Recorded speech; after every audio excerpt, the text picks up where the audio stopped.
Resident Evil 2 is still my favorite game of all time. I'm talking about the remake, and for many reasons. And one of them is this feeling that it manages to create tension.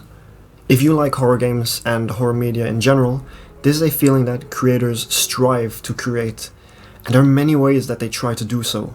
So now, let's take a look at how Resident Evil 2 Remake creates tension, and is not just one of the best horror games of all time, but in my opinion, one of the greatest games of all time. But first, let's just take a look at what tension actually is. In my opinion, I don't think that horror games need to necessarily be scary, but rather they need to create tension. There is a clear difference between these two, but there are 4 words that need to be ticked to create good horror: tension, scary, horror, and terror. These 4 words appear to all mean the same thing, as people appear to use these interchangeably. However, I think that is wrong, as these 4 words are all very distinct in what they desire to achieve. Tension describes mental or emotional strain, where scary is something that creates fear by use of the element of surprise, with horror being used to describe an intense feeling of fear, and terror finally being used to describe extreme fear. To create good horror media, you would have to use the first and final words I mentioned, tension and terror, to create a lasting impression on the consumer. But you might be asking, what really is the difference between scary and horror to tension and terror? As I said in the description of scary, fear by the element of surprise, with horror being used to describe a more intense feeling of this feeling.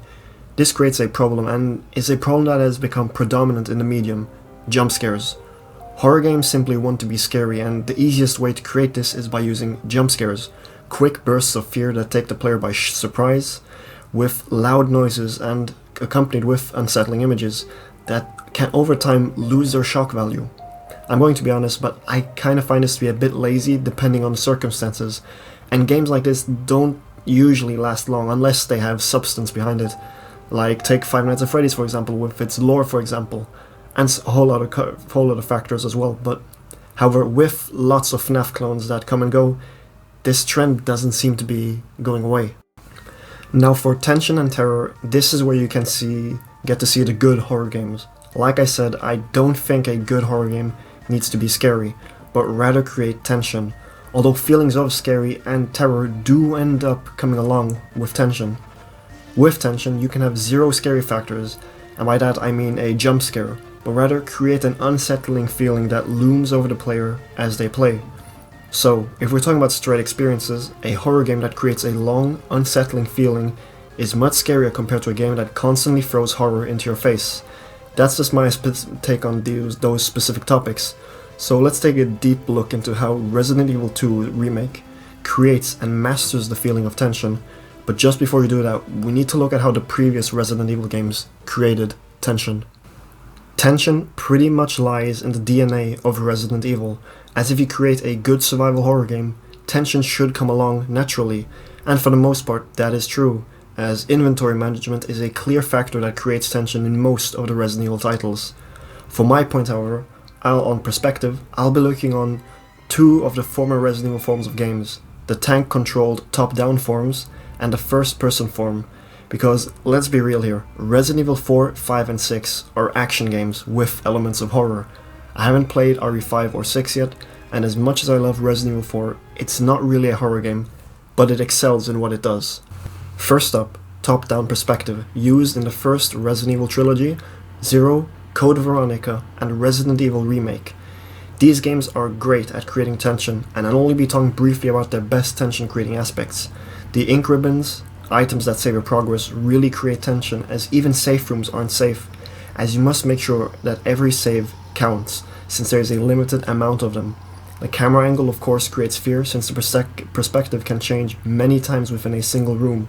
A zombie can suddenly appear in a place that you didn't see before, and it always leads you to tread carefully.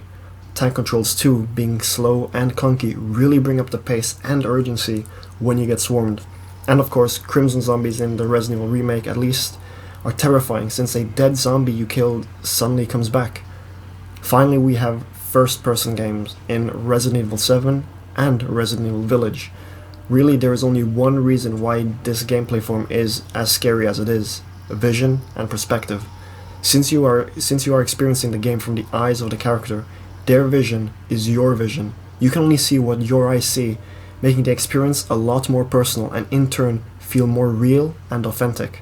So, since we have been talking about what you see and how it creates fear, let's just dive right into visibility in Resident Evil 2, since this game is from the over-the-shoulder, third-person view. Our five senses help us digest what we experience, and one of those is sight.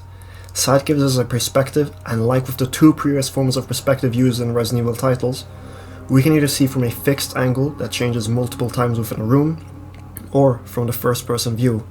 However, with a third-person over-the-shoulder view, it becomes a bit harder to create this tension from perspective because A, the element of surprise in camera changes is not present, and B, third person isn't as personal as a first person perspective. However, Resident Evil 2 does many things to make up for this, and creates tension through many minute details that come together to create a bigger picture of tension. So firstly, I want to talk about the lighting, which in my opinion adds the most to the tension in the game. Light is usually meant to represent hope, a beacon of hope, and to an extent, the light that we do encounter in the game, like in the safe rooms, main hall, library, the lab, and so on, they show a glimmer of hope that you will find a way out of this. However, if you are to bring the light around with you, say, in the form of a flashlight, wouldn't that mean that hope is always present and that the actual gloom is taken away? Not really. The flashlight we have in Resident Evil 2 is quite literally terrible. It does light a fair bit, but not everything. It doesn't go all the way to the end of the hall, nor to its sides. It doesn't light everything up, meaning that your visibility is a constant handicap. Along with this line, pairing the flashlight up with narrow hallways with sharp turns and breakable windows, and you've got yourself a place where you constantly have to stay in the middle of the path, as straying too much inward to the right of the halls at most, a zombie can jump up from behind a corner, or stray much to the outside to the windows, and zombies will grab you from the windows. The fact that you are constantly at a disadvantage, that zombies are constantly around you and you can't see them, maybe you can only see a faint outline from your flashlight, or even more, the moonlit sky shining through the window, illuminating them. This is how tension is created masterfully through visibility, by using light sparsely grouped with areas that completely limit your visibility, narrow corridors with 90 degrees turns. The game is making sure that you're at a disadvantage, and that you need to tread with caution, and in order to move forward, you must make use of your other senses at your disposal, and one of them is hearing through sound. I have stated numerous times in my videos how Capcom's sound team constantly nails sound design, and that is the case here. I won't be going into the deep detail about voice acting or the music, as those two do help add to the tension, with sporadic quips that make you feel alone, and background ambience that just makes you dread turning every new corner you come across. Yeah, let's just talk about the sound design now. First, let's talk about the natural sound design, sounds that come directly from Mother Nature, weather effects and such. Tension is usually created when you feel alone, and weather effects do make you feel alone, as this is usually found in rainy weather. I'm not talking about storms and hurricanes, as those cause you to act a different way, to take action to protect yourself. Rainy weather, on the other hand, is softer, and due to the lack of sunlight from the rain which is accompanied, your serotonin levels can actually decrease, which can drastically affect your mood, for worse, and that is what the rain here does. Along with the monsters you see throughout the dark halls, the natural sounds like the light tapping of rain, or the wind howling on the liquor floor, you're reminded that you are alone, and that the dangers here will affect you, and no one is around to witness you. Even the water flowing in the sewers gives off this feeling, as the water surrounds what you hear, and surrounds yourself too. You are reminded that you are alone in a world where anything can take you out. That was a bit about the natural sounds, but now let's talk about the sounds that break these lost in thought moments caused by the natural sounds. Enemy sounds. All the enemy sounds are crafted to make sure that you get terrified and start thinking about what to do next. Mr. X, the stalker enemy of the game, stalks you through the RPD, and his footsteps can be heard from anywhere across the whole station. But whenever he is close by, the sound quadruples and they boom through your audio device. If you hear the footsteps coming closer, it causes you to think of multiple courses of action. Should I stay quiet in this room, hoping he doesn't enter? Should I walk slowly out of here without alerting him or the other enemies? Or should I bolt to the closest safe room? That's just how Mr. X makes you feel. But what about the zombies? Well, their inconsistent shuffles and horrifying groans, just like the natural sounds, remind you that you are indeed alone in this world, and they're out here to kill you. But by far the biggest way I believe that zombies create tension and anxiety is when you are in a room and the door starts banging. If a zombie spots you, or hears you, they will come for you at their slow, uneven pace. And when you think that you are safe from danger in that room, a zombie can burst through your door, not only inviting himself into your vicinity, but also bringing along the other enemies that wanted to become invited to the party. These sound design aspects make you feel alone, causing you to act fast and make fast decisions, all come together to create an environment of tension, both through solitary vibes and urgency. I did briefly mention enemies in both this and the previous sections, so let's really take a deep dive into what binds the visuals and the auditory aspects together, the enemies that roam the halls. Of course, the number one thing that creates tension, especially in horror games, are the creatures you go up against, and how they interact with the world around you, and yourself. So let's look at the basic zombie first. This is more of a creepy factor, but the fact that the limbs of zombies, once you shoot them, slowly fall off, and they still come after you, is terrifying. But it does add to the tension, that there is an unending wave of the infected that keep coming after you, and this feeling of slowly being chased by a slow horde of zombies is echoed through the windows. Right outside the RPD, there is an unending wave of zombies that stand right outside, waiting for the right moment to get in and get you. Fortunately for you, you can block the windows with wooden planks. On the other hand, there are a limited number of wooden planks, meaning that you need to choose carefully which windows to barricade. Maybe you'll barricade a hallway that you often frequent, at the risk of being swarmed in a hallway that you never thought of returning to. This subconsciously always keeps you on your toes and creates dread. Of course, there are other enemies in the game, besides the zombies. The zombie dogs, Cerberuses, are much faster than you, and circle you before pouncing at you for a quick bite. Same goes with the lickers, who used hearing to find you, and then claw at you. Both being much faster than you means that you don't have a choice but to fight back, which makes sure that you conserve valuable resources for moments like these. Then there are the plant things that can one-shot you if they grab you, which encourages you to use ammo instead of wasting your get-out-of-jail items, like grenades. These three enemies do encourage you to fight back and use your scarce resources, and at times you can avoid them with good maneuvering. But what if there was one enemy combined with these that makes you run away and use all the resources at your disposal?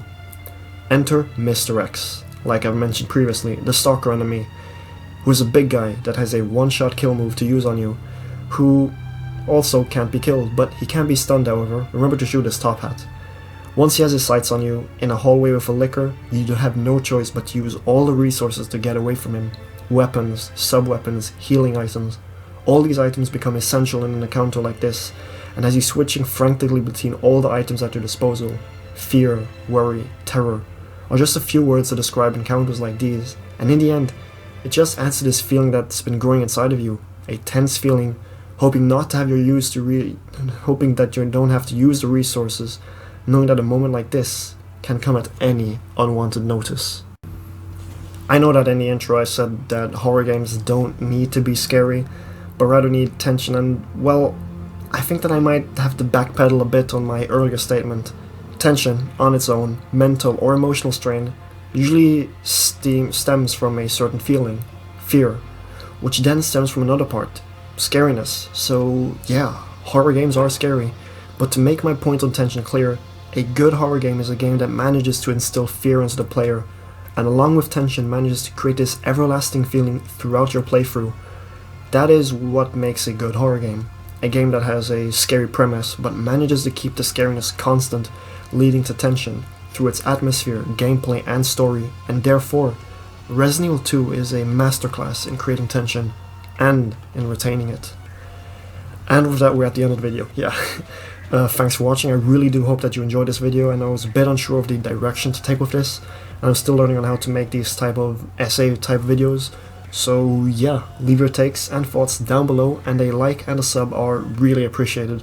As for me, I think I'm going to lay off on the Resident Evil stuff for a while and write on some other topics that interest me. So for upcoming videos, I'll be making a video on something related on exploring the worlds in video games. And I've also got a Super Storm experience coming up on Super Mario Odyssey. So yeah, I hope you'll stay tuned for those, and with that, ciao and Storm. out.